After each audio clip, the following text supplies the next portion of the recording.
हाल में जो राज्यों के अंदर चुनाव हुए हैं उसके अंदर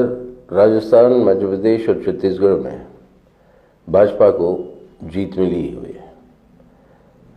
कई लोग अनुमान कर रहे थे कि शायद मध्य प्रदेश और छत्तीसगढ़ में भाजपा की जीत नहीं हो पाएगी, लेकिन इन तीनों राज्यों में, राजस्थान में तो बदलाव हर 5 साल में होता है, लेकिन इसके बावजूद जो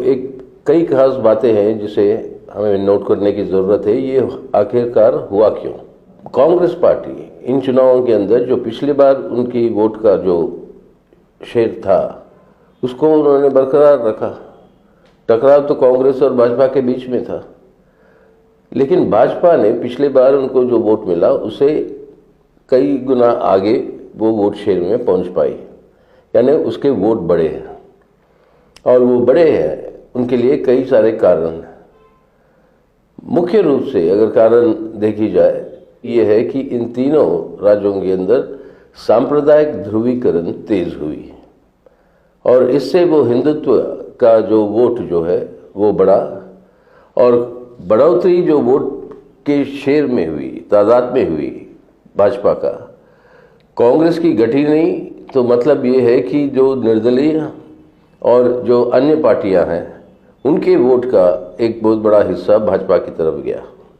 ये रहा एक मुख्य कारण। इसके साथ साथ हम देखेंगे ये सांप्रदायिक ध्रुवीकरण के चलते हुए खासतौर से मध्य प्रदेश और छत्तीसगढ़ में, जहाँ पर आदिवासी की आबादी ज़्यादा है, वहाँ पर आदिवासियों के बीच में उनके कामकाज के चलते हुए आरएसएस की मुख्य रूप से भाजपा को बढ़त मिली, और साथ ही साथ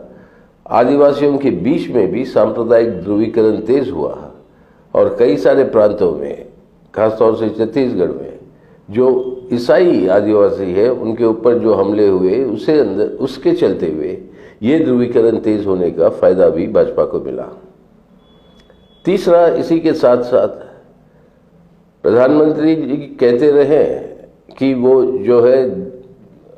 देश के अंदर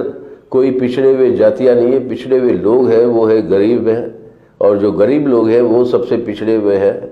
और इसलिए जाति का कोई मायने नहीं रखता। लेकिन जो कैंडिडेट्स को चुनने में जिस तरीके से जातिवाद का इस्तेमाल हुआ है भाजपा की तरफ से, उससे भी फायदा उसको मिली। चौथा जो सबसे बड़ी अहम बात है वो है कि मीडिया के ऊपर जो उनका कंट्रोल रहा, और इसी के साथ साथ जो उनके साधन के ऊपर जो उनका मजबूती रही, यानी मनी पावर जो है, इसका पूरा का पूरा इस्तेमाल करके आज जो है वो इस तरीके की जीत हासिल कर पाई इन तीनों प्रांतों में। लेकिन जहाँ की तेलंगाना के अंदर आप देखेंगे तो वहाँ पर कांग्रेस की बड़ी बढ़त हुई उनकी, और उनका जीत हुआ और उनका सरकार बना। और ये बढ़त होने के लिए जो कर्नाटक के अंदर जो चुनाव हुए थे जहाँ पर कांग्रेस जीत के आई भाजपा को हराते हुए, उसका असर बगल में जो तेलंगाना है उसके ऊपर बहुत भारी पड़ा, और इससे कांग्रेस को एक पुनर्जान मिली वहाँ पे।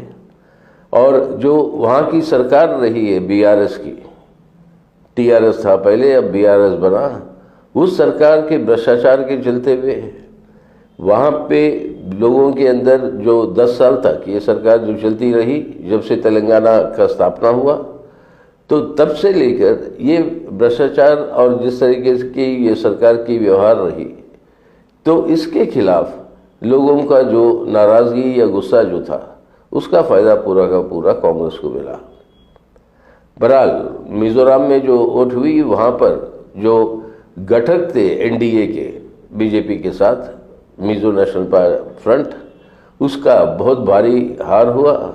स्पष्ट सबक ये है कि सांप्रदायिक ताकतों का सामना करना है तो आपको डटकर धर्मनिरपेक्ष जनतांत्रिक उसूलों के आधार पर ही वो संभव है। सांप्रदायिकता के साथ समझौता करने के लिए या उनसे रुझान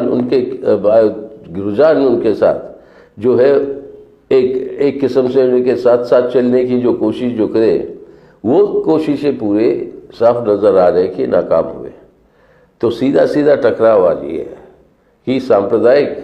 ध्रुवीकरण और उसके चलते हुए ये एक किस्म की नफरत और हिंसा की वातावरण जो बढ़ रही है, जो बेइंसानियत,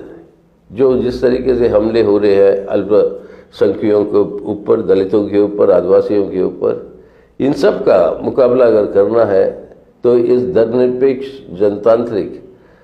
उसूलों के आधार पर उसको मजबूत करते हुए ही इसका सामना करना होगा। यही बात मार्क्सवादी कम्युनिस्ट पार्टी की तरफ से हम रखेंगे 19 तारीख को, जब इंडिया घटक की बैठक होगी, और वहाँ पर यही स्पष्ट रूप से कहता है कि सीटों के अंदर बंटवारा जो होगी वो होगी, लेकिन साथ साथ अपनी राजनीतिक रुझान जो है वो स्पष्ट करना है कि सांप्रदायिकता और उसके साथ जुड़ी हुई जितने भी व्यवहार है जो अपनी संवैधानिक व्यवस्था को ही भंग कर रहे हैं, उसके खिलाफ हमें उसको चुनौती देने की ज़रूरत है। और देश को बचाना है तो उनको सरकार और सत्ता से दूर रखने की ज़रूरत है, और ये प्रयास हमारी पूरी रहेगी।